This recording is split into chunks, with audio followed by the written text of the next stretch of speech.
Kalau kita berbicara tentang kuartil di dalam sebuah publikasi internasional atau yang kita sebut dengan jurnal internasional Scopus ya, yang memiliki 4 tingkatan, mungkin Bapak Ibu sudah tahu bahwa ini adalah termasuk jurnal Q1, Q2, Q3 ataupun Q4 yang kita sebut dengan kuartil. Tetapi apakah Bapak Ibu tahu tingkatan sebenarnya?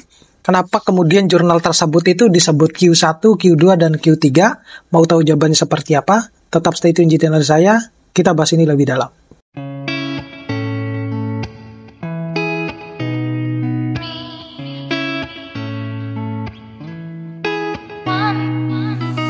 Assalamualaikum warahmatullahi wabarakatuh.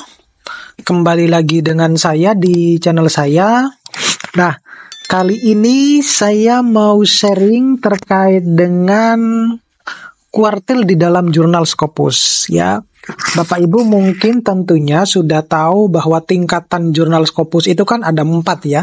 Ada Q1, Q2, Q3, dan Q4 ya.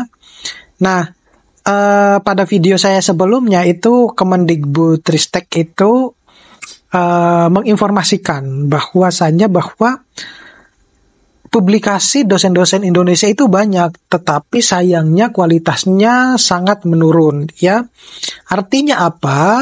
Banyak sekali publikasi-publikasi Indonesia itu, teman-teman dosen di Indonesia itu, yang mengarah pada publikasi-publikasi yang pada akhirnya menuju ke publikasi yang discontinue, ya, semacam itu, ya. Nah, saya tidak tahu sejauh mana tentang pemahaman Bapak Ibu terkait dengan jenis kuartil di dalam jurnal Scopus ini ya.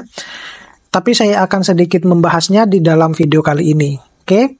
Yang pertama, kalau kita berbicara tentang jurnal Q1 atau kuartil 1, itu kategori Q1 itu merupakan tingkat kategori jurnal internasional Scopus yang memiliki pengaruh yang paling besar di antara tingkat kategori lainnya, ya. Ya, kita jelas tahulah kalau misalnya yang Q1 itu sulitnya minta ampun, ya. Apalagi kalau yang QQ yang lain, ya. Sebagai contoh, jika terdapat 100 jurnal internasional terindeks Scopus, biasanya jurnal dalam kategori Q1 itu memiliki peringkat 1 sampai 25 teratas. Nah, itu baru ini ya, bisa lebih dari 1 sampai 25 sebenarnya gitu ya. Tetapi data yang saya peroleh itu seperti itu ya. Lalu bagaimana dengan yang Q2 atau kuartil 2? Nah, kalau yang Q2 itu merupakan tingkat kategori jurnal internasional Scopus yang memiliki pengaruh yang cukup besar. Jadi kalau yang pertama itu paling besar, ini cukup besar ya. Nah, contohnya seperti apa? Jika terdapat 100 jurnal internasional Scopus, maka jurnal Q2 ini menduduki peringkat dari kira-kira 26 sampai 50-an lah, semacam itu ya. Peringkatnya. Nah, kalau berbicara tentang jurnal yang Q3 ya, jadi kalau yang Q3 itu merupakan tingkat kategori jurnal internasional Scopus yang memiliki pengaruh kurang besar ya, kurang besar. Jika terdapat 100 jurnal terindeks Scopus, maka Q3 ini menduduki peringkat dari 51 sampai 75 jurnal. Semacam itu. Jadi kalau diperingkatkan itu semacam itu.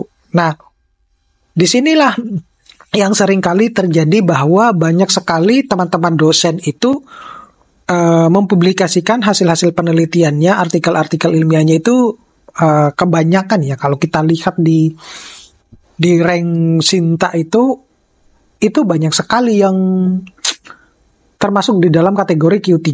Ya, kita sadar karena memang penelitian kita mungkin tidak bagus atau tidak layak untuk masuk ke kategori yang Q2 ataupun Q3, Q1 gitu. Ya, maka jalan terbaiknya adalah yang Q3.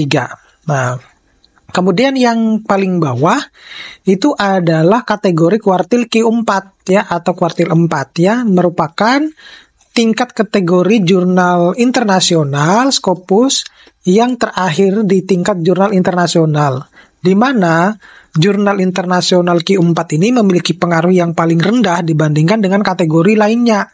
Ya, itu pasti sudah jelas.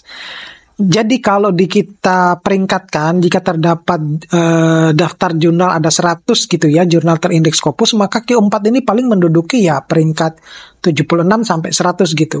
Atau bisa dibilang sebagai 25 jurnal paling bawah.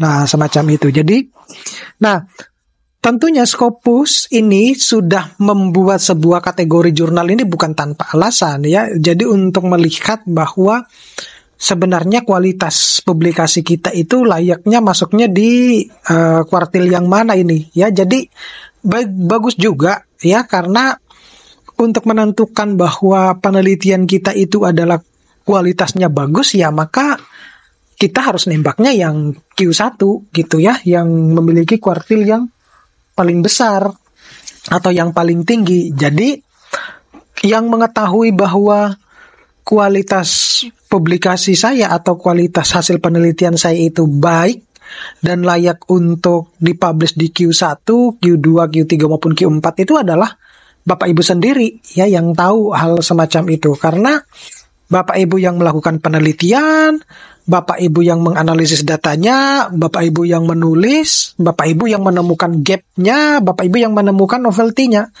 Sehingga dari situ Anda bisa menentukan bahwa sejauh mana sebenarnya penelitian saya ini layak untuk dipublikasikan di jurnal Scopus yang memiliki kuartil 1 sampai kuartil 4 itu. Ya, jadi yang paling paham betul itu adalah kita sendiri ya, untuk kelayakan bahwa penelitian kita itu layak untuk publish di Q berapa gitu. Nah, kalau berbicara tentang gratis tidaknya, semua jurnal Scopus itu ya rata-rata itu kebanyakan ada yang gratis, ada yang berbayar ya gitu, ada yang berbayar. Jadi tergantung dari apa yang saudara nembaknya kemana ini gitu ya. Apakah yang berbayar itu kemudian akan lebih cepat diproses? Ya enggak juga gitu. Tidak tergantung ininya juga. Jadi kita itu, teman-teman saya itu sering menyebutkan bahwa dewanya sebuah jurnal itu ada di editor. Jadi semua keputusan itu ada di editor in chief gitu ya. Jadi semuanya ada keputusannya di situ.